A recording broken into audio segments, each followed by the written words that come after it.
Welcome to the Osmo MMA Strategy Show, as we are here to break down UFC Vegas number 30, which is a Saturday afternoon card this week. Fights start 1 p.m. Eastern time with the prelims. The main card will start at 4 p.m. Eastern time. Of course, the whole fight card will be on ESPN Plus. Of course, myself and Pete Rogers Jr., we will be here on Saturday at noon Eastern time for live to get you ready for this one. Of course, we got 13 fights coming up here on Saturday night.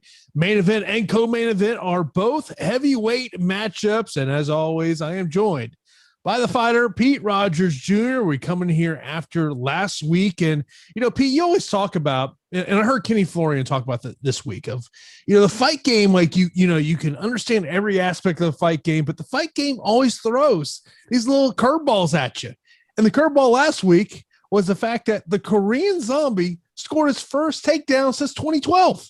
Yeah, absolutely. I was happy to see the Korean Zombie back in there, and I was, really happy to see him come through for us. But fighting's the craziest sport in the world because people are constantly evolving and they're looking to add new tricks into their games to solidify rounds or to improve their game overall. So he had to go to that maybe to make sure and to take the threatening part away from Dan Ige early on. And then it was just a very nice performance overall. But last week's card was interesting. And, we say it every week that, one thing can change. And that card smelled fishy. We talked about how odd it was before, when we were starting to break it down. And, it lived up to be a very, very wild card for sure. Of course, appreciate everyone here on a Thursday night. If you are watching us live, of course, be sure to hit that thumbs up right here on YouTube. If you're new to Osmo and you're not subscribed to the channel, be sure to do that. We got great programming for you each and every day. Of course, right before us was NBA Live Before Lock. Of course, you got to keep it locked here all the way through the end of the NBA season. We got MLB covers for you, so be sure to check that out. And of course, if you are not a member of Osmo and you want to get a little peek behind what is behind the paywall, today's free premium data and tools has been MLB top pitchers and the NBA Showdown single game player projections, as I was putting my lineups in here right before the show. Now, Pete, for our longtime watchers, they know that we love to rib each other throughout the show. It happens. Some weeks I get you, some weeks you get me. Do you remember what came up in the strategy show towards the end of the last strategy show? I have no idea what you're referring to. Someone threw an over-under number out of 5.5 finishes. Cha-ching, the over came in at 6. Oh, okay. But we set a good line. I'm not mad about it. I'm not mad about it at all. It's not like I got blown out of the water. So you were kind of describing, you're like, oh, Jason, I don't know, man, going over 5.5. You made it seem like it was going to be like 8 finishes. You beat me by a half. Yeah, a win's a win, bro. It don't matter whether you win by 100 or 1. It's a win. It doesn't matter if DeAndre Ayton hits a dunk with 0.9 seconds left or they win by 30. A win's a win, baby. That is true. That is true. So, okay, mark it on your, tally that on your side. I'm fine with that. I'm sure you'll get me on Saturday or next Thursday, or actually we're not even on next week. No UFC next week. It's kind of weird. That's always kind of been a staple of July 4th weekend in Vegas. Yeah, we have no UFC card next week. Interesting. Do you know, are they doing a like a fight week where they just international fight week? Are they doing that at all? I haven't heard anything. I would imagine no. But there might be, you would have heard about it by now. Yeah. Yeah. But there might be things happening. My co-host for the MMA Report podcast, he's been out in Vegas and, based on his picture, it looks like Vegas is jammed. Yeah, exactly. Things are back to normal, man. I'm happy. And I was hoping that they'd have an international fight week. Next time they do, we need to attend it. And if you are a follower or part of our community and you guys are going to go there, Jason, I'll absolutely meet up with you guys. Say what up. Oh, look, you tell me when you go to Vegas, you gotta twist my arm, bro. Yeah, I'm not gonna twist my arm. That would be so fun. Oh my gosh. Look, I don't mind coming to Connecticut, but the 45-hour minute long ride from the Hartford airport to Mohegan, it's a little bit of a haul, Yeah, we'll get Tyler to join us. We'll get, maybe a lot of people from the Osmo crew come out there and we'll make a party. But of course, we're here to break down UFC Vegas number 30. We got 13 fights on Saturday. Before we get into it, of course, if there's an ever reason that you can't catch us right here on YouTube on a Thursday night, you can't check us out, a part of the Awesemo Podcast Network. And when you submit a 5-star review with your Twitter handle or Awesemo username, you'll be entered to win a free month of Awesemo Plus Platinum. One winner is awarded every Friday. Reviews are eligible for up to 1 year, and this is your best chance to win a free month of Awesemo Plus. So be sure to check out that awesemo.com/podcast. You can check out all the podcasts that are a part of the Awesemo Podcast Network. Samuel, I appreciate you there in the super chat. Of course, we'll get to your questions at the end of the show. But Pete, let's get right into the main event. We got Ciryl Gane and Alexander Volkov. Ciryl Gane, a -155 betting favorite in this one. Alexander Volkov +130. When we look at in terms of the DF side of this equation, Ciryl Gane 8,700. Alexander Volkov 7,500, 20 and 17 respectively over on FanDuel. So when I initially peeked at the betting odds on this one, I was like, and when I peeked at it, it was +175 for Ciryl Gane. I was like, it's kind of an interesting line. Mm-hmm. And I will tell you, earlier in the week, I think I was being intrigued by the underdog value in Alexander Volkov. But as this week has gone on, Pete, I'm really thinking that this is Ciryl Gane's fight to lose. And I mentioned this to you last night in a text message. I'm kind of getting a sense of, do we see Ciryl Gane go to the takedown well in this one?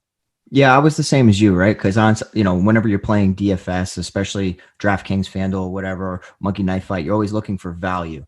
So you're always looking to try to find an underdog that you can back, that you confidently have, some strong points about. And Alexander Volkov is going to be a very, very popular underdog that people are targeting because of we'll call it inexperience of Ciryl Gane, because of Volkov's 40+ fights in comparison to Ciryl Gane only being 8-0. But not all the time do you find prospects that are 8-0 that are a couple steps away from a title shot.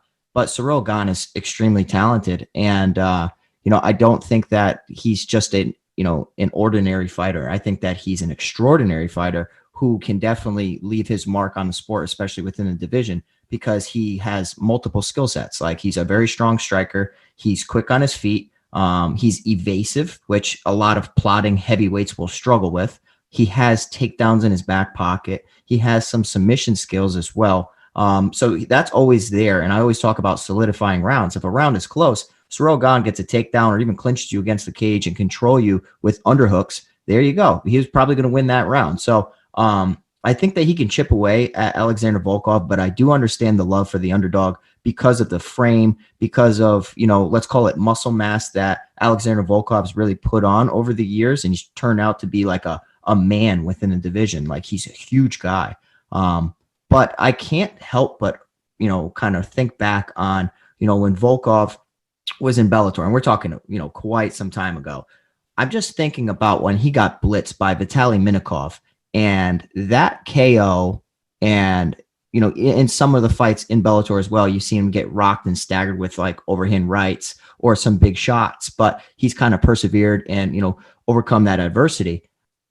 I think if Ciryl Gane cracks him with a good shot, I think that he's going to be able to put him away. And if you want to go and see something very interesting, search Ciryl Gane against Francis Ngannou sparring.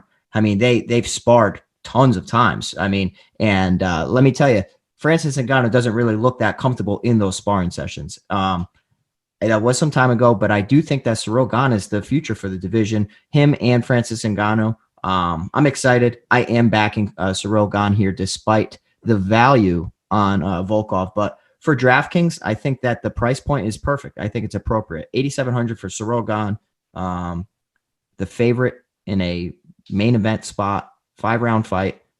I think he could put away Volkov, and even if he doesn't, the takedowns could, end up winding, putting him at a very nice DFS score. When you look at the tail of the tape on this one, I think the one thing that does stick out to you is while Alexander Volkov is the taller man, Ciryl Gane actually has a 1-inch reach advantage. I want to bring up one other point on this fight before we move on to the next fight is, do you believe leg kicks from Ciryl Gane will be a key to his victory? Not really. I mean, I'm sure it'll be a part of it because I think that Volkov is a very good kicker as well. He's usually the A side in the striking in a lot of the matchups, and that's why he really looks so good. He is a good striker. He has decent volume, very good volume, but will he be able to deal with the in and out movement of Ciryl Gane? I think a blitz happens where you see Ciryl Gane bouncing on the balls of his feet and then blitzes forward with a combination. And I think one of these are going to land and rock and hurt Volkov. And it's going to take a lot to really overcome that. If Ciryl Gane just kind of waits on the outside, he could get outpointed because of the volume. But, it's always good to chip away at a tall fighter. If you're facing a tall fighter, chip away at those legs, kind of just like, disrupt the base a little bit so that when you crack him with a good shot, he doesn't really have good balance or good, strong feet under him to keep his balance. Co-main event is also going to be a heavyweight matchup. Tanner Boser stepping up on short notice to take on Ovince St. Preux. Ovince St. Preux was supposed to take on Maxim Grisham. However, Grisham pulled out of the fight. That was at 205 pounds. Tanner Boser steps up, and I sent you this text, and this is not good when we're talking about a heavyweight statistic. Tanner Boser has gone to the decision in 14 of his last 18 fights. That's crazy. It's also the last fight on his UFC contract. And the fact that he has not signed a new deal with the UFC tells me that this is back against the wall. Tanner Boser's got to win to stay in the UFC. And I also think that he's got to go out there and get a stoppage, but that has not been his game. Yeah, I mean, he was a decision machine, but he's really made a career out of outpointing heavyweights and, sticking to a lot of leg kicks and just distance striking to get it done. He's probably going to have to defend some takedowns. Like, he's probably going to have to defend some takedowns from OSP because outside of a big left hand, OSP is pretty underwhelming and resorts to a lot of clinching and tries to get his opponents to the mat. But he's so lethargic at times, and his cardio is such a liability that I really can't trust OSP at this point in his career. Yes, I understand that, there's probably a significant skill advantage on the ground for OSP. But, man, I don't know. I know that Tanner Boser's on his last fight of his deal, backs against the wall. He seems pretty, irritated and wants to go out there and put on a show. Maybe he can showcase that power. He did show it a couple times in the UFC already. But, like, whenever you drop a fight to Andrei Arlovski, maybe the UFC kind of, like, pumps the brakes on you a little bit. And that's kind of what really, let's say, deflated some of the air out of his tires a little bit. And then, just a couple weeks ago on the 5th, losing the fight to Ilir Latifi that we were correct on. But, OSP to this point, his cardio is such a liability. I really can't get behind it. On DraftKings, it's interesting because of the price point of both of them. OSP will probably be a very popular underdog in addition to Volkov because of, what they've done in their career to this point. The experience, he is 25-15, could have a strength advantage in the clinch, getting it to the mat as well. But for me, it's Tanner Boser. I wouldn't be surprised to see him get rid of OSP, but I think it's more of a decision. K-Man just mentioned that Boser's got a new contract, and I do see a story on MMA Junkie. So that must have happened in the last couple of days that he got this fight here. But to me, I think Tanner Boser is in a situation where, a loss here against OSP, it wouldn't surprise me if the UFC would part ways with him just because of, to me, he's got to go out there and get a finish in this one. Now, the one thing I'll say is, I don't like this fight in terms as a GPP, even though the salaries are nice on DraftKings at $8,300 for Tanner and $7,900 for OSP. To me, I'm looking at this more as a cash game play just because, I do think that Boser likely wins this. I think likely it is by decision, which, by the way, that prop is plus 158. Now, if OSP were to get a stoppage, you got to be thinking OSP and submission. And to me, if he's going to get this fight on the ground, Pete, it's him getting us up against the fence, tripping him down. And of course, at that point, you got to be worried about the Ovince St. Preux choke there. I mean, we can't call it the Von Flue choke anymore. By the way, I thought this prop that was pretty interesting. OSP by submission plus 605. Yeah, it's a little high, right? Like I think that you should definitely throw some on that, because if he wins, I think that's how he's going to have to get rid of Tanner Boser. He averages 1.19 takedowns per 15 minutes, but the accuracy is what really worries me in this situation. 40% accuracy. But we did see Tanner Boser just get out grappled by Ilir Latifi in moments. So, you can make a case for either one of these guys. I like the guy who's been fighting consistently within the heavyweight division, and Tanner Boser. I like his volume. That's nearly double of OSP, 4.21 strikes in comparison to OSP's 2.68. But if OSP wins, in my opinion, it would be via submission, but I don't see that really happening. I like Tanner Boser, but my expectations are somewhat capped because of, just the volume, and, Tanner Boser hasn't been a finisher to this point. When you look at Tanner Boser's scores in wins in the UFC, against Daniel Spitz, 67.2. Philippe Queens, which was a first-round knockout, 106. Then Pessoa, 87.4. That was a second-round win.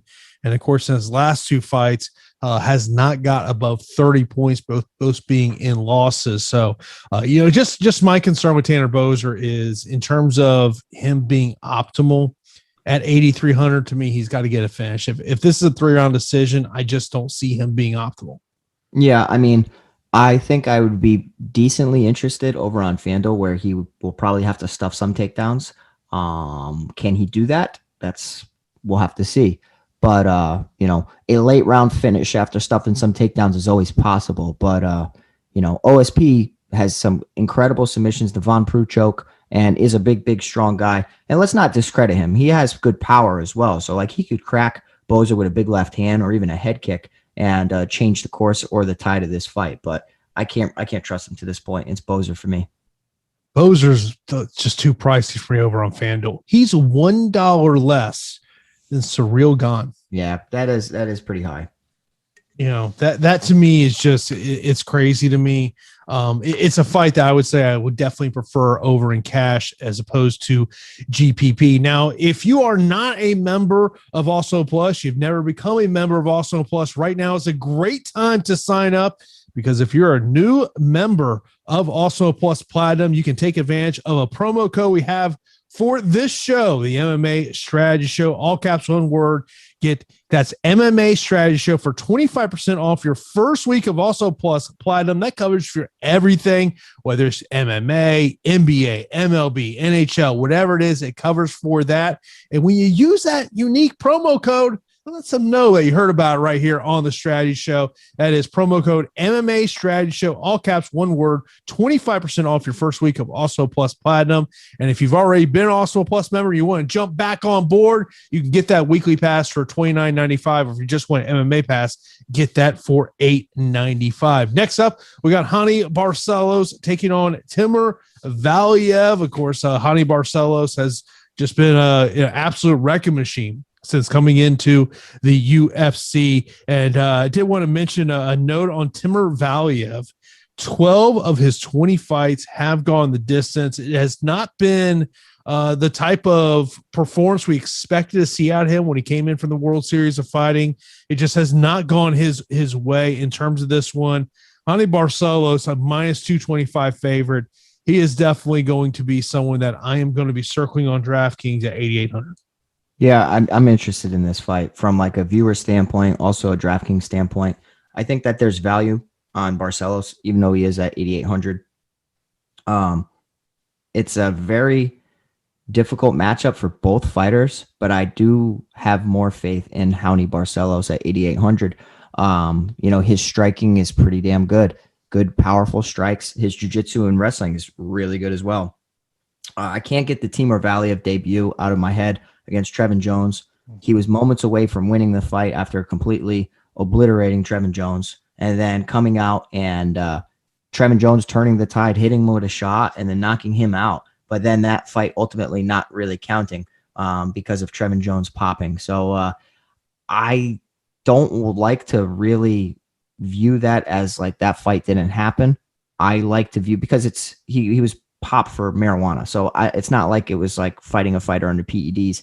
And also he did sustain a ton of damage and was knocked out pretty strong in that fight. So Raoni Barcelos is interesting for me. I like the takedowns. I like the jiu-jitsu. The power's there. He's more technical, I would say. He's like technically efficient. So he throws more of like solid kickboxing combinations, whereas Timur Valiev is a little bit more flashy and dynamic with spinning attacks, spinning back fists, spinning hook kicks, tons of kicks.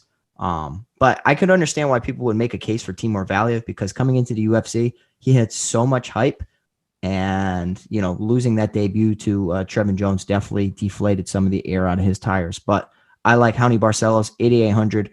I'm with you on it. I feel pretty confident that he's going to walk away victorious because he's looked phenomenal in the UFC. Yeah, he is going to be someone that I am going to I'm going to have a good amount of shares on GPP. I really like him in this spot. You do have to pay up for him over on FanDuel at $21. I do think that is still worth it. And really just Timur Valiev just has not lived up to the guy I thought he potentially could be coming into the UFC. And just like you, that Trevin Jones fight, even though, he was, just butchering Trevin Jones that first round. And maybe if the referee gave Trevin Jones as much slack as he gave him the first round, maybe Timur Valiev survives that and is given that opportunity. But yeah, to me, Raoni Barcelos is someone I'm paying attention to. Now, you talk about some fights that to me are interesting on this card. And the next one is a fight that it does intrigue me a lot. That's Andre Fili versus Daniel Pineda. Andre Fili, 8,900 on DraftKings, $21 over on FanDuel. Daniel Pineda, $7,300, $10 for Daniel Pineda. And the stat that you have to bring up with Daniel Pineda when you talk about him is this is a guy that when he wins, he goes out there and gets finishes. He does have a win by decision. Yeah, I think that's absolutely incredible. So if you're looking for a guy who's going to fight for your money and go out there and try to put away his opponent, Daniel Pineda is definitely the guy at 7,300. You could do worse, but in this matchup against Andre Fili, I think it's more of my faith in Fili to this point than anything really against Daniel Pineda. I like Fili's striking. I like his jab. I like his wrestling in his back pocket. I think that he's a sneaky good grappler. So I don't really feel like he's going to get outmaneuvered on the mat against Daniel Pineda like some people can be. Daniel Pineda, throughout his career had some excellent moments, but also had some moments of a PED scandal and popping for PEDs. So it's hard to really put your finger on which performances were because of it. So whenever a fighter is like that, I think that really screams volatility. I like Andre Fili, and I feel decently confident that he's going to go out there and get it done. I think that he's just a smarter fighter than a lot of fighters within the division. He seems to have some decent fight IQ, and he's fought some legitimate competition. Yeah, he was out-grappled and out-controlled against Bryce Mitchell, but Bryce Mitchell's grappling has looked pretty damn strong for the division, and it's actually caught us all by surprise. We didn't think it was that good. We've always been waiting for somebody to, expose Bryce Mitchell once they can defend a takedown, but it's some suffocating pressure. And I think that Andre Fili's in a nice spot here against Daniel Pineda. I wouldn't be surprised to see him put away Pineda, especially after Pineda kind of, zaps his energy, so to speak. Durability is a word I would use with Andre Fili, that even when he finds himself in bad spots, I was just pulling up his DraftKings salaries here. And of course, when you look at his last win against Charles Jourdain, 77.4 points. When you look at the fights when he's gone to decision and got the win, so you got a win against Miles Jury, 69.2, Manny Bermudez, 86.1, Artem Lobov, 99.2, Hakran Diaz, 77.6. That is my only concern with this one, is if it does go 15 minutes at 8,900, can he pay off that price point? Yeah, so my concerns aren't with him and his performance, really. It's more based on the salary. And it's an excellent point that you bring up. So you have to put your finger on different concerns. Are you concerned about the fighter coming through for you, or are you concerned about, the production given the salary? And more often than not, you're going to be wrong on trying to predict production. So how many times we like a fighter and we think they're going to do bad, or not do bad, they're going to do mediocre, and they end up, exceeding expectations, and they, outperform their salary. So I try not to over. Okay.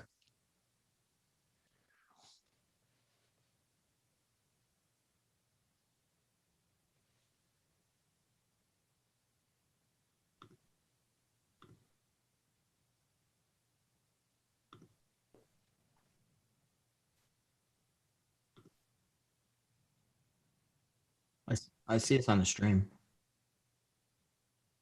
Okay. Pete, as I was mentioning about Nicolas Dalby and the stat on him, the fact that all of his pro losses have come by decision and that he has made it to the third round in 18 of his 25 fights, because this was one of the fights early on in the week. I'm like, okay, we know who Tim Means is, but Nicolas Dalby has shown that durability. Yeah, he's definitely been durable. I'm interested to see this matchup for sure, because Tim Means has been a staple within the division because he's just such a tricky opponent. He's a long, rangy striker, southpaw. So naturally, you're going to give a lot of fighters problems and issues. He's also a fighter that has some pretty high volume, especially for the weight class. 5.16 strikes per minute. That's excellent in comparison to Nicolas Dalby's 3.2. He has some sneaky submissions as well. So all in all, I really like Tim Means. The one concern you must have with Tim Means is, can he take a shot still? Well, I think he can take a shot. And if you fight long enough at the top end of the competition, you will get knocked out eventually, or, some people will test your chin. So I can't really hang those losses over his head. Nico Price hits really, really hard. But outside of that, he's had tons of competition against legitimate opponents. So I like Tim Means in this spot. And it seems like the public is starting to come in on Nicolas Dalby, which is pretty surprising for me. Especially if you look back on that Daniel Rodriguez fight. Yeah, he had good moments, and yeah, he looked good, in some points of it, but it was generally like an underwhelming performance. So I want to hear your take on it. Maybe you like Nicolas Dalby a little bit more than I do, but the volume's a big concern for me in this matchup against Tim Means. I do not like Nicolas Dalby in terms of a DFS play, and I'm just going to bring up his last two wins, both decision wins. 54.2 points against Rodriguez, against Oliveira, 68.8. When you look at his fight there against Rodriguez, landed 50 significant strikes, a total of 58 strikes, control time of 1 minute and 28 seconds. And when we're talking about DFS, those are stats you don't like at all. I mean, I think this is a fight that, to me, it's play Tim Means or pass. Yeah, I mean, stranger things have happened. So Nicolas Dalby could possibly work towards an excellent score, but I don't see it happening because I don't think the takedowns will really be there. If he does want to go that route, he has to be careful because Tim Means is, pretty sneaky. I agree with you. Tim Means at 8,400 mid-price guy. Well, I think it's an excellent value. Of course, this show is sponsored by Monkey Knife Fight. With Monkey Knife Fight, you are in charge of their player prop contests. Of course, when you sign up at monkeyknifefight.com, be sure to use that promo code OSMO for an instant first match deposit of up to $100. And when you look at this Tim Means and Nicolas Dalby fight there over at Monkey Knife Fight, one side of me is pretty easy where I want to go. I want to go less on 51.5 strikes for Nicolas Dalby, just based on what we've seen in the past. But the Tim Means one becomes very interesting at 107.5. If you're going to go with the theory of Nicolas Dalby is durable, this thing's going 15 minutes, you think Tim Means is going to win the fight, I say we go more 107.5. Yeah, I think I'm with you on that, buddy. Tim Means, if it all depends on if it goes the distance. If it goes the distance, I think that Tim Means can absolutely explode past that 107.5 strikes. Nicolas Dalby at 51.5, I'd probably take less on that. So, I think Dalby could struggle to keep up with Tim Means, to be honest, and could get lit up like a Christmas tree. One of the things I will tell you on Monkey Knife Fight is you got to get there early in the week, because I think sometimes you can find a little edge on some of these. One of the fights that really stuck out to me was Andre Fili and Daniel Pineda, as Andre Fili is listed at 51.5 strikes. Daniel Pineda, 106.5. What? That's what I said. That is crazy. Well, I can tell you where I'm going because people can see it right now on the screen. I might just have to go make a play tonight on this one because it is going less Daniel Pineda, more on Andre Fili. Just saying. Yeah, I mean, absolutely less on Daniel Pineda. I mean, absolutely less on that. So I might have to take a trip over to Monkey Knife Fight. And if you guys have not checked it out, use our promo code. It's an awesome website. It's pretty neat. And I'm excited to target that line for sure. There's just these times where over Monkey Knife Fight, I'm always looking to see kind of where it's at. Is there an edge somewhere? And that was one line I was like, that's interesting. That's interesting. Yeah, that's a gem to find right there. Yeah, sometimes you can find those gems and you got to take advantage of when that line is there. Let's move on to a matchup that vital. This is a matchup that to me, I think in terms of GPPs, you got to be looking at it of Renato Moicano and Jai Herbert. 9,400 for Renato Moicano, big salary here on DraftKings. 6,800 for Jai Herbert. Of course, Renato Moicano 1-3 in his last 4 fights. All those losses have come by TKO, KO, but I mean, look, they're all legit competition. Rafael Fiziev, the Zombie, and also Jose Aldo. But look, do you maybe have some chin concerns with them if Jai Herbert can catch him in this one? Jai Herbert does have a 5-inch reach advantage in this matchup, but I really feel that Renato Moicano is going to try to get this fight to the ground and shoot for that submission win. Man, this is an extremely volatile fight. It really is. And we'll mention several volatile fights throughout, and this is definitely one of them that I highlighted and that you and I spoke of prior to the show. The price point on Renato Moicano doesn't really make a lot of sense to me. I think that's insane. 9,400 is crazy. I just think that's a little high given his inconsistencies, and I think it's more of, he has UFC wins and he's fought legitimate competition, so he's automatically the A side, which, okay, I understand that. And his opponent hasn't picked up a UFC win yet because he got knocked out in his debut against a 40-year-old Francisco Trinaldo. So I can understand the hate, but you also have to look at Renato Moicano, under a microscope and see like, okay, well, what's happening in the losses? He's getting hit with big shots. He's getting wobbled and he's getting knocked out. But leading up into those losses, he's looking good in moments. Anytime grappling's initiated, he is clearly the A side and can take people's backs and choke them out and, pick up sneaky submission wins. I mean, he has a lot of finishes that way. But outside of that, if you look and you're banking on him getting a TKO finish, pull up his Tapology or pull up his record and look at everything. You're going to see that, wow, you can't really find any TKOs on his record. So now that he's paired up against a guy who just got knocked out, not saying it can't happen, but don't expect him to go out there and knock out Jai Herbert. He needs to go to the takedown well for sure and test that, I'll say, weak takedown defense of Jai Herbert. But in order for fighters to really capitalize and take advantage of weaknesses, they have to implement takedowns, right? Like that sounds like the simplest thing ever. But Renato Moicano can definitely have the edge and the advantage in the grappling. But if he doesn't initiate takedowns or try because he's scared or he gets cracked on the feet, then what are we talking about here? This is a kickboxing fight. And in a kickboxing fight, I do favor Jai Herbert. So with all that being said, the line is way too far between 9,400 and 6,800. I'm going to have plenty of Jai Herbert just taking a shot of a knockout.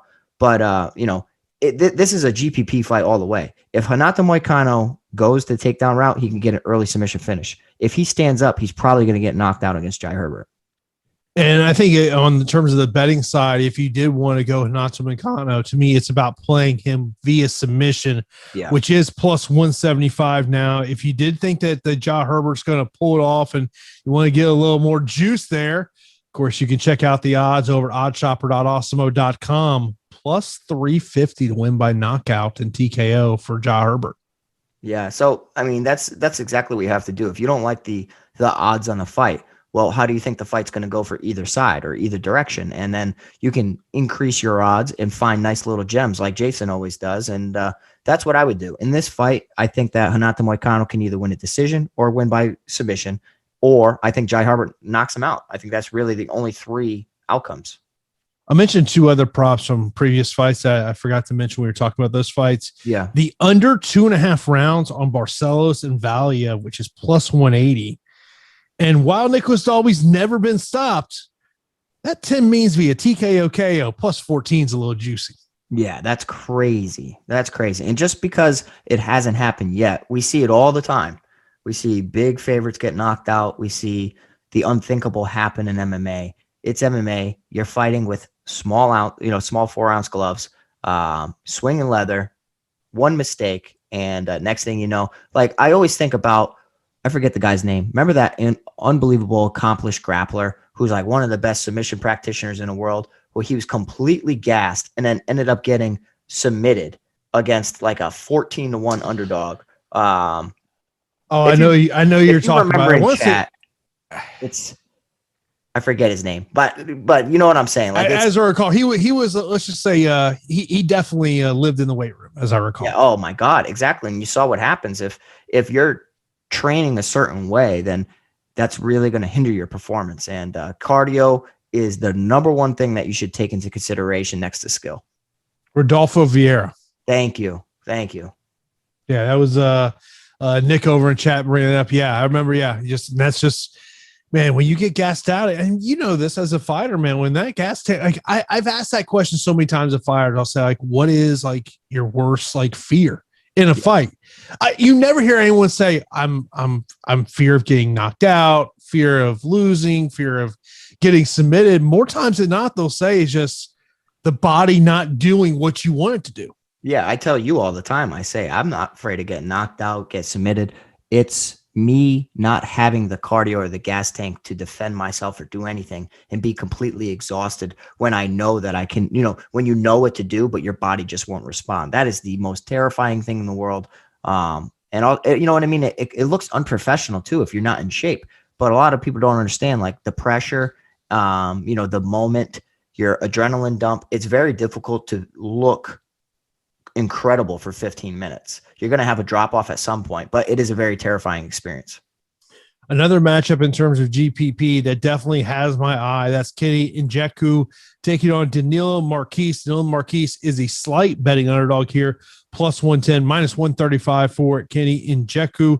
We'll mention the only loss on Kenny Nzechukwu's career is via submission to Paul Craig. And like, look, I think this is really an easy fight to break down, Pete. I don't think it really, we don't have to go into too much details. To me, it is about Kenny Nzechukwu keeping Danilo Marques off him, making this a fight at range. And if Danilo gets the fight to the ground, because clearly that's what he's going to want to do, is can Kennedy get back to his feet? But this is a fight that, to me, I know I'm going to want shares on both sides of it. And it's your favorite fight, 8,200 and 8,000.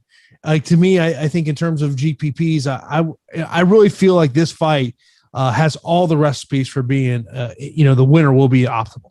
Yeah, I'm always looking at the salary range, and it always is a difficult fight for me to really hit. But I will say that this week, it really screams volatility, and it screams, GPP all the way. I think that one way or another, we're going to look at a nice performance. And I think that, even DraftKings understands, and that's why we have, the odds, and we also have these nice salaries. So I'm interested to see Kenny Nzechukwu now, because the Paul Craig loss doesn't really look that bad now, does it? Because Paul Craig had that phenomenal armbar finish over Jamal Hill. And we always knew that he had that skill set. I mean, against Shogun, he displayed some strong striking, but maybe he's starting to really round out his game. But Kenny Nzechukwu in his last performance, against Carlos Ulberg, who had all the hype, the UFC was pumping him like no other because, he's a handsome guy, and you see Lorosenko on there, and everybody just talking about him, Israel Adesanya talking about him as a teammate and his skill set. So they thought that they have another top fighter on their hands, and doesn't mean that they don't. But Kenny Nzechukwu was able to, show some toughness, some durability throughout. Obviously, he has a massive reach over a lot of opponents. So that's no different in this fight against Danilo Marques. So if Danilo Marques is able to get a hold of him, put him on the mat, things could get interesting. Could always work towards a submission finish, similar to how he got rid of Mike Rodriguez, scoring 121 fantasy points. But for me, I don't know if Marquez's, conditioning can hold up through, 15 minutes. And what happens, say, after round one of taking him down a couple times and struggling to keep him down, How does he look rounds 2 and 3? So for me, it's Kennedy Nzechukwu, and that actually surprises me. And the odds surprise me as well because Marques looked excellent in his past fight. But, on a 2-fight win streak for Nzechukwu, the Darko Stosic fight was extremely weird. But the Carlos Ulberg fight is what really, inspires some confidence in him for me. So I like Kennedy here, 8,200. I think we could be looking at like a TKO, especially because of fatigue. 6-inch reach advantage, which you bring in there with Kenny Nzechukwu there. I think in terms of the prop bets, to me, there's 2 prop bets that stick out to me. Danilo Marques via submission plus 315, Kenny Nzechukwu by TKO KO plus 185. I think those are the 2 to look at in terms of this one. But I think, when we're talking about DFS, I think this is a fight that you do have to circle over there. And Kenny Nzechukwu at $16 over on FanDuel, I think is an interesting play this week, just by what you just mentioned there. The fact of the likelihood is he's going to have to stop takedowns, and have to get up to his feet. So I think it's something to definitely pay attention to in terms of this one. And I would tell you that's another fight over at Monkey Knife Fight that I'm intrigued to see kind of how that line goes throughout the week. Let's move on. Next up, we got Rakhmonov taking on Prazeres. Rakhmonov, a minus 300 betting favorite. And Pete, when I pulled this up, I was kind of amazed. 10-inch reach advantage for Rakhmonov. Let's just start there. You're in the Prazeres corner. What are you telling your fighter when he's got a 10-inch reach disadvantage? Yeah, you got to say on any missed shot, we got to get inside. So we want to take that Tyson approach where we're bobbing our head left and right. If our opponent misses on a hook, we're going to block and we're going to shoot for an underhook immediately to initiate a clinch. But more than that, it's more about footwork and it's about cage management. So you have to really recognize in a split second when your opponent is on that black line or where they're somewhat cornered. When they're somewhat cornered and they don't have a lot of room to move, that's when you need to either throw a barrage of punches to initiate the clinch or shoot for a takedown, pin them against the cage to really start to implement your game. I will say that, I like Shavkat Rakhmonov here, but I do have some concerns because he has finished a lot of people within his career. He has 100% outside of his second fight. I don't know. It doesn't show his result, but I will say that he has incredible submissions, incredible TKOs as well. So you have to be careful. But anytime somebody's such a prolific finisher, we do have genuine concerns about their gas tank. How do they look if they don't get the finish? Are they okay outside of rounds 1 and 2? Do they have a significant drop off? What happens when they have to overcome adversity? So like Ciryl Gane, what happens if he has to overcome some adversity? What happens if Shavkat Rakhmonov has to? But at the end of the day, Michel Prazeres coming off of a lot. Correct me if I'm wrong, PED suspension and massive injury as well. So I'm interested to see how he looks in his return. But he's very, very skilled, especially on the mat. That's why I don't see a submission coming. I see more of a decision, this going the distance, and us getting 2 solid rounds out of Rakhmonov. Prazeres' first fight since February 23rd, 2019. He has had 12 UFC fights. 10 of them have gone the distance. Yeah, he's a tough guy, Jason. He's good. But, he's very good at getting takedowns. And if you go back and you look at his record, he has a nice win over Gilbert Burns, Josh Berkman, Des Green, Zach Cummings, Bartosz Fabinski, a loss to Kevin Lee, a win over Merabak Taisumov. Those are legitimate guys. And if Rakhmonov is really not the guy we think, then you could be looking at a nice value here of Michel Prazeres. For me, though, I do like Rakhmonov a lot. It's just from a DFS standpoint, I don't know if he can really come through for us. 7,100, take some shots on Prazeres. He could win a decision here if things get close. Yeah, I mean, I think for Rakhmonov, it's just whether or not he can pay off that 9,100 price tag. Yeah. I think for me, I'd rather target some other fighters that, he's an amazing finisher, but people could be, clouded right now with their judgment because they just see what he's done to this point. But this is the biggest step up in competition against Prazeres and a guy who typically doesn't get finished. So I'm tempering expectations, and I'll look elsewhere of the 9,000 range to try to get that 100-point performance.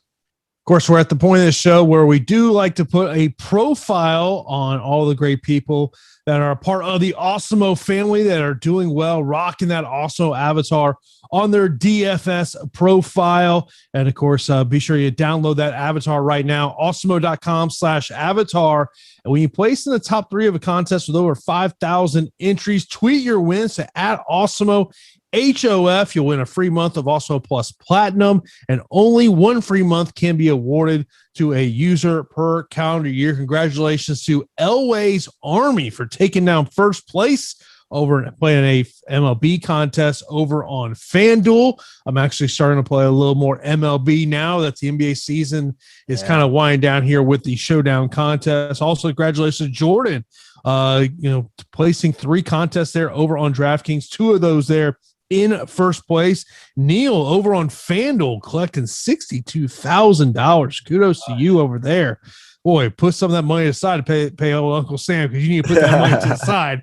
When you win these big contests, you got to put that money to the side, because Uncle Sam's gonna come looking for his money. Of course, boss man Alex taking down 50K there over in golf. Northman coming down 3rd in a golf contest as well. Also, Romario taking down 3rd place in NBA. So, of course, always love seeing those screenshots after. Whether it's NBA, MLB, MMA, whatever it may be, always love seeing those screenshots. Of course, get into the Awesemo Hall of Fame. Next up, we have got Alves taking on Wells. Jeremiah Wells stepping up here on short notice to take this matchup. He is a plus 190 underdog in this one.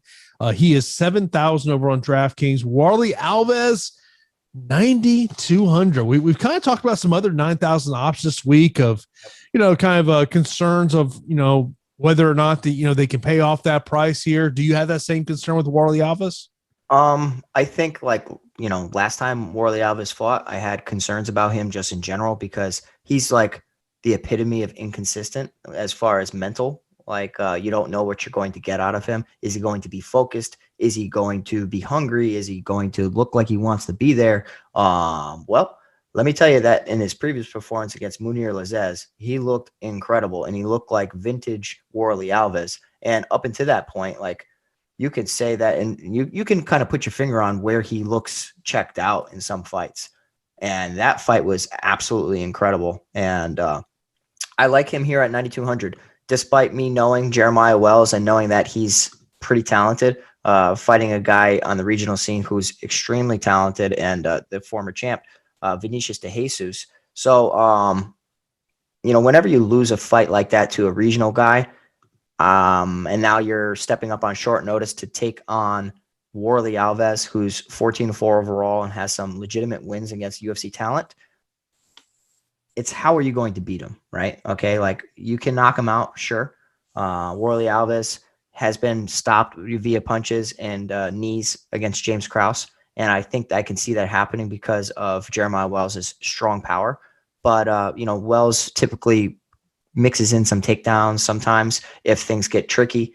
I don't think he can do that here against Warlley Alves, and I wouldn't be surprised to see Warlley Alves go out there and just really implement a strong grappling attack. As long as his cardio checks out, I think that he wins this pretty handily, and I think that we could be looking at a nice score at 9,200. So I'm not checking off Jeremiah Wells because he is talented, and I have seen him fight regionally, so I know what to expect. It's just there are levels, and I do think that Warlley Alves is higher than Jeremiah Wells at this point. So to the next 3 fights, I'm just going to categorize as, do you trust them or not? No. I haven't even told you the names yet. I don't care. I don't know. You know who I'm about to bring up. Marcin Prachnio and Ike Villanueva. Prachnio, in minus 200 here, plus 165 for Ike Villanueva. I don't trust either one of these guys. I just don't. Neither do I, brother.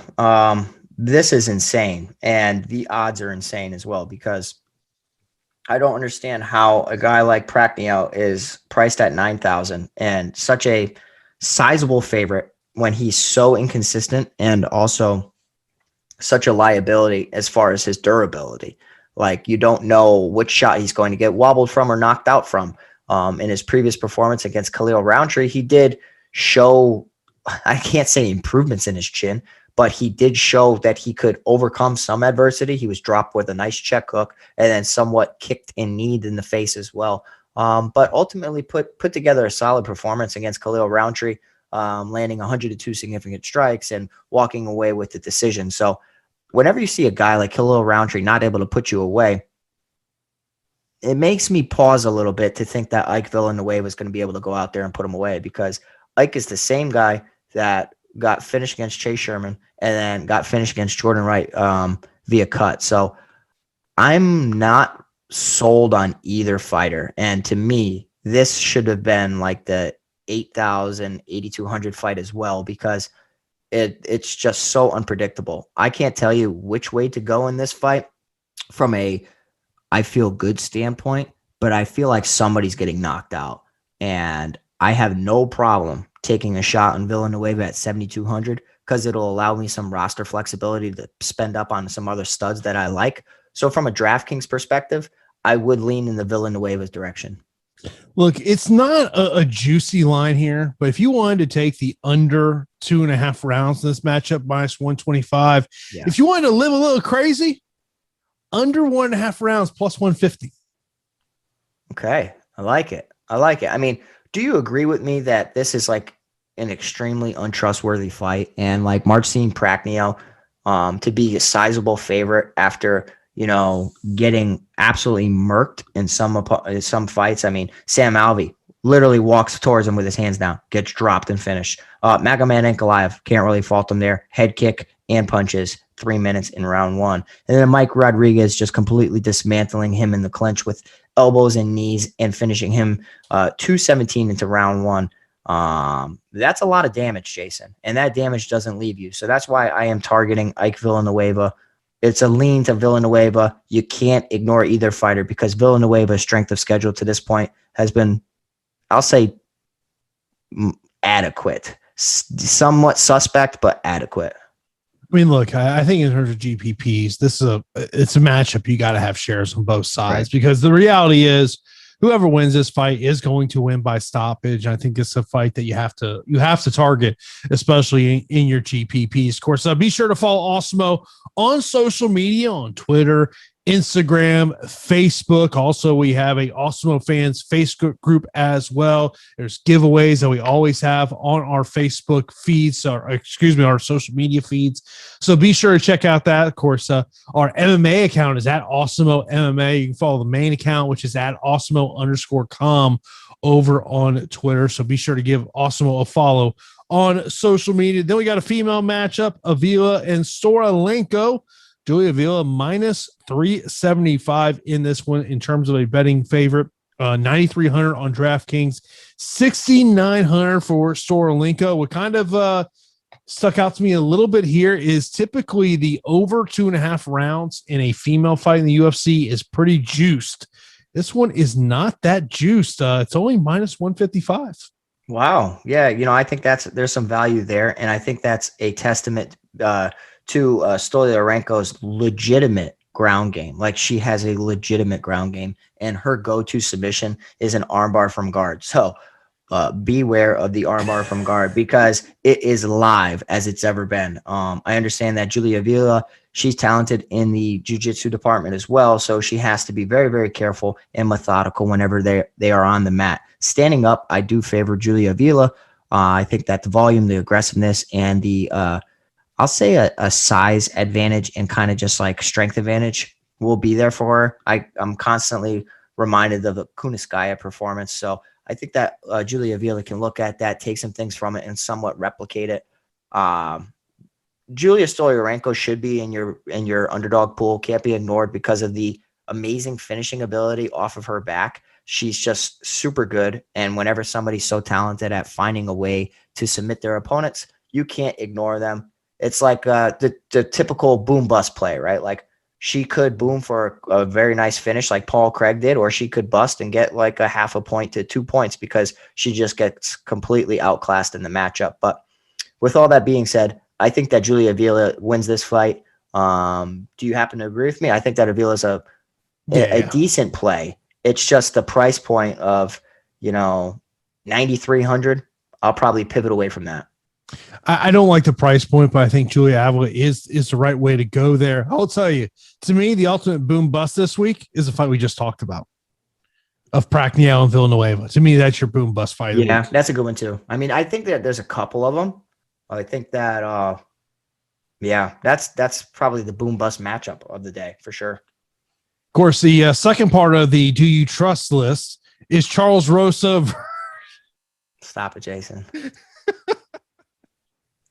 Jason knows how to it may seem like he's asking you questions, but he's like poking the bear. Like he knows like this stuff triggers me. Like, no, I don't trust these guys. All right. I don't trust them. You guys shouldn't trust them either. But with all that being said, we have to roster them. Okay. First off, so Justin James, the opponent here. If we are you a big believer in trends? No, I'm not. I don't believe in any of that stuff. But okay, if you happen to believe in trends, all you gotta do is look at Charles Rosa's record in the UFC. There is a trend: win loss, win loss. Oh, he's got the random Marcos. Win loss, win loss. He's coming off a loss. Oh, he's got the random Marcos about him.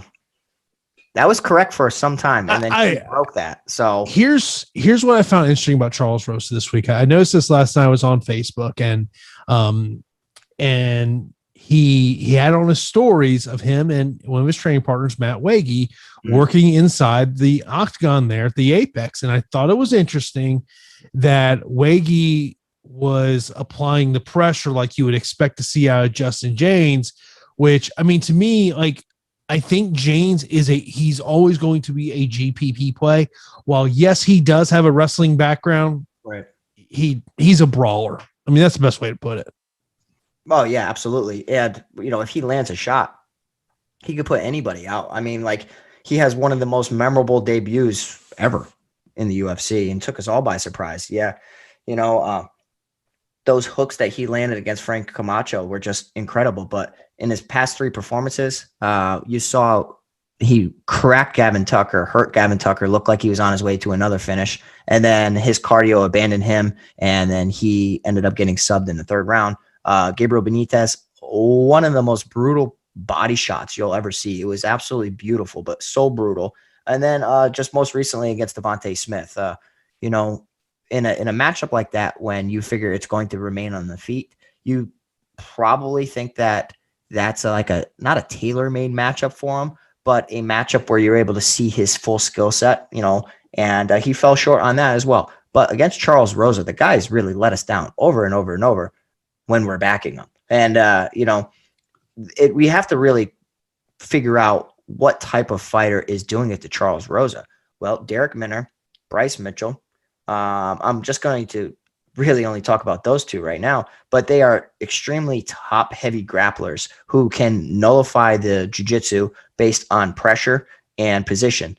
So that Charles Rosa off of his back is going to be hunting submissions like crazy. It's just he's too comfortable being on his back. So when you're too comfortable being on your back and you don't find the submission, you're losing rounds because you're on your back. The guy on top is either inflicting damage or just winning the round because he has control time. So you have to be split on this fight as far as exposure. But Charles Rosa, if you look at like his striking in this matchup, he can outstrike Justin James here with his kicks. In boxing, I favor Justin James. I think that, the volume's pretty similar, 3.58 for James, 3.11 for Rosa.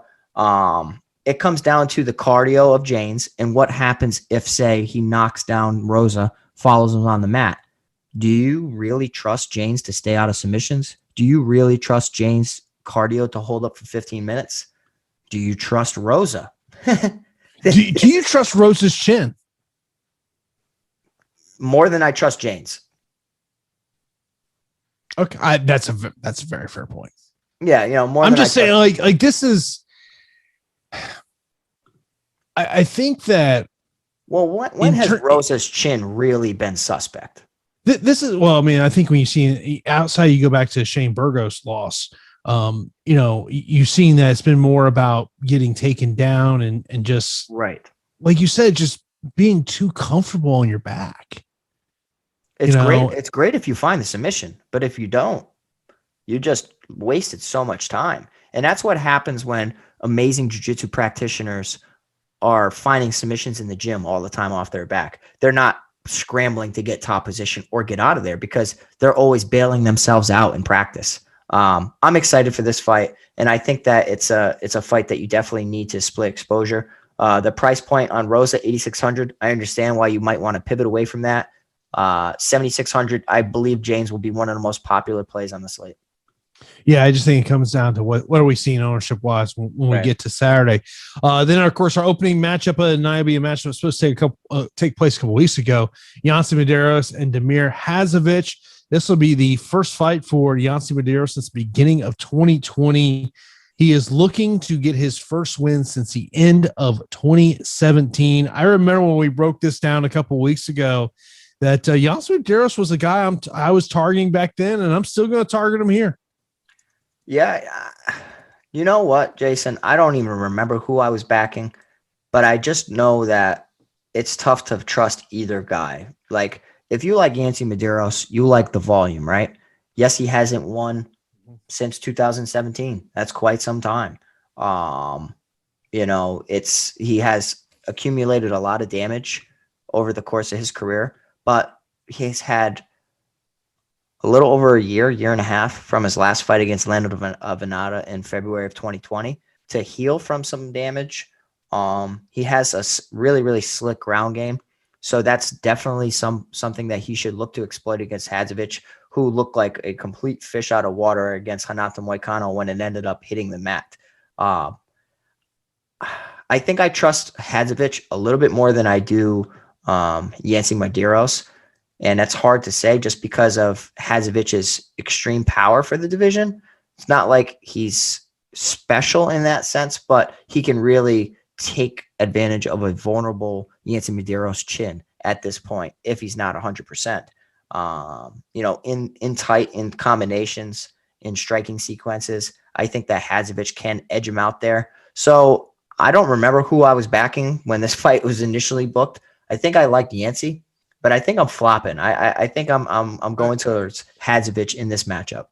I want to say that we had a little more value on Yancy the first time around. Like maybe it was like in the 73, 74 range in terms of DraftKings. But he is someone that when we're talking about our underdog pool is someone that I'm definitely going to be looking at. Of course, before we start to kind of wrap this show up with our straight up picks, also talk a little some betting lines that have stuck out to me in terms of the Bellator and PFL show on Friday. Of course, be sure to subscribe also right here on YouTube. Got a ton of great shows for you each and every day, getting you ready for all the playoff action and MLB action going on. Of course, myself and Pete will be here on a Saturday afternoon for Live Before Lock. Also on Saturday afternoon, myself and Phil will have NASCAR Live Before Lock there on Saturday. But Pete, let's get into our straight up fight picks here. Let's start off with the main event. Give me Ciryl Gane. Yeah, Ciryl Gane, buddy. Tanner Boser, OSP. I will go Tanner Boser. Boser. I will go Honey Barcelos over Timur Valiev. Barcelos. A lot of favorites here. I'm just going to tell you a lot of favorites. Okay. I will go Andre Fili against Daniel Pineda, even though I think in terms of DFS, Pineda's got to be a guy you consider. Andre Fili. Tim Means, Nicolas Dalby. Once again, I like the favorite here in Tim Means. You guys know that I don't care about odds. So it's not like I'm picking because of odds, but I like Tim Means. Renato Moicano, Jai Herbert. My pick is Renato Moicano, but do have some concerns about if he can't get the fight to the ground. Yeah, and with all that being said, I'm going to take a shot. I'm saying Jai Herbert knocks him out. All right, this one's interesting. Kenny Nzechukwu and Danilo Marques. I was initially thinking Danilo Marques, but I think I'm going to go with Nzechukwu. Give me Kennedy. Yeah, Kenny Nzechukwu. Rakhmonov and Prazeres. I will go Rakhmonov. Agree, Rakhmonov. Alves and Wells. I will go Alves. Alves, man. I don't think we've ever been this close. Prochnio and Villanueva. Next channel. Gosh, I hate both of them. And if you're watching, if the fighters are watching, I don't hate you guys. I hate this matchup. I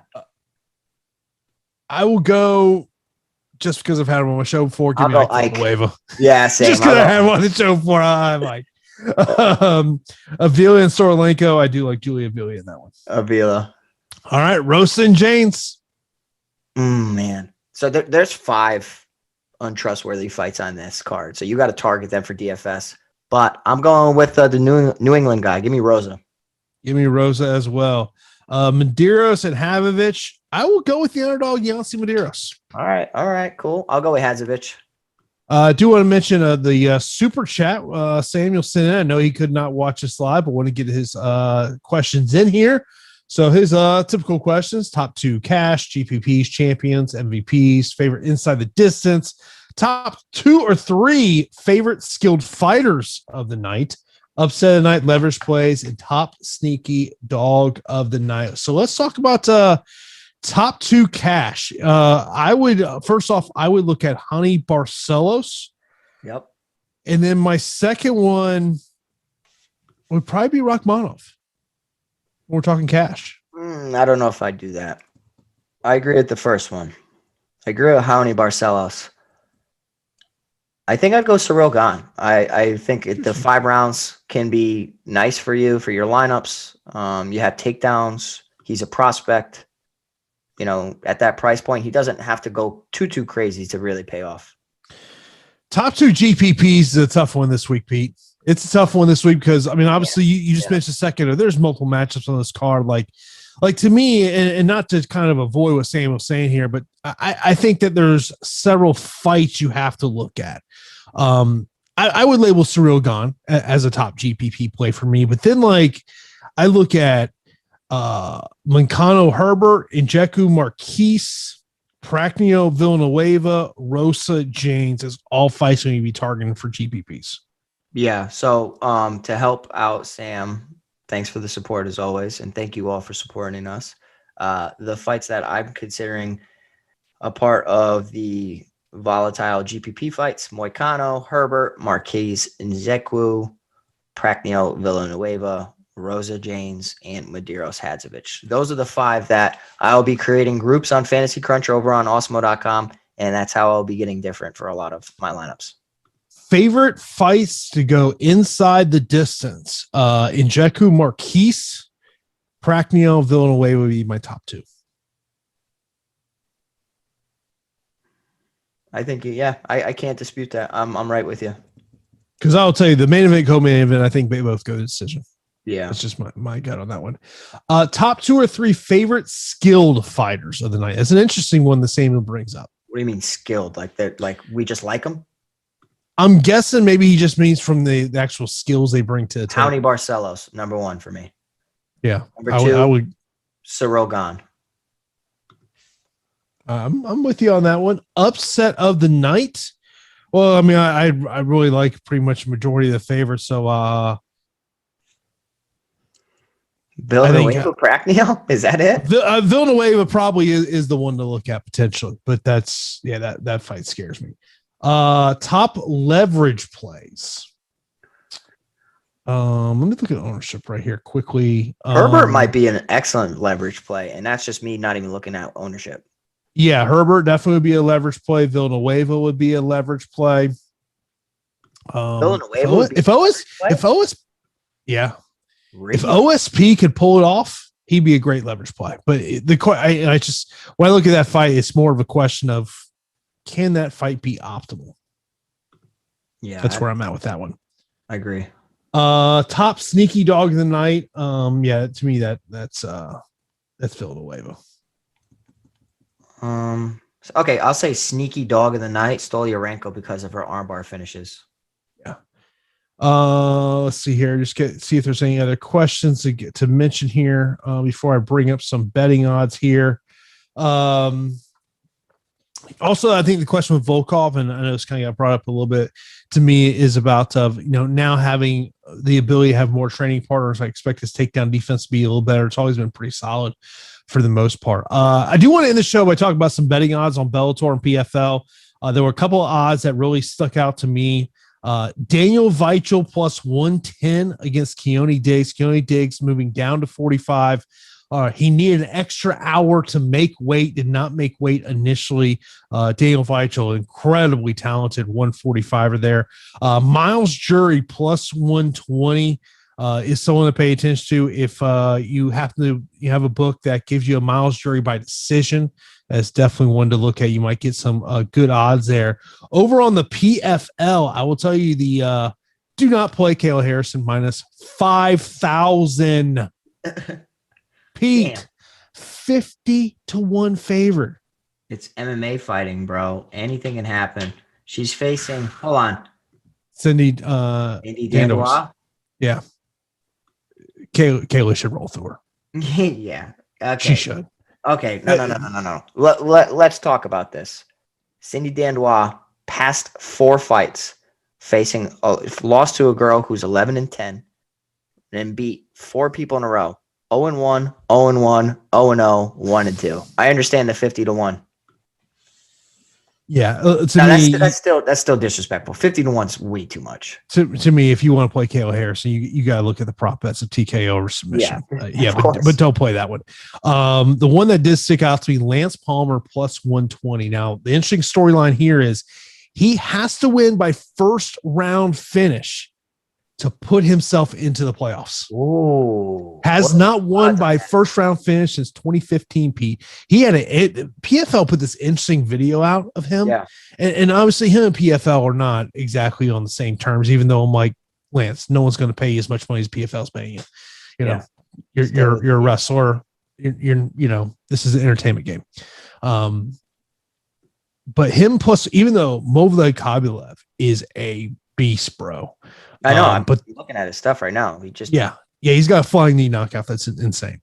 But Lance Palmer plus 120 is interested. He's got to go out there and get a win. Anthony Pettis has to go out there and get a stoppage win. He's minus 200 here. So that was some lines that did stick out to me in terms of some action going on tomorrow night with PFL and Bellator. Of course, Bellator on Showtime. PFL on ESPN2 and ESPN Plus. So just kind of wanted to throw a little betting lines out there, for I know there are some people that are always interested in hearing that. Pete, anything else you want to mention before we get out of here? No, I just want to thank everybody for joining us. Help us get to 100 likes on this video if you appreciate what we do. We appreciate you guys. And we will be back Saturday early for Live Before Lock on fight day. If you're not hanging with us, I don't know what the heck you're doing. Come hang out with us. Grab a coffee if it's too early for you. Quit your crying. Come hang out. Make some money. Let's go.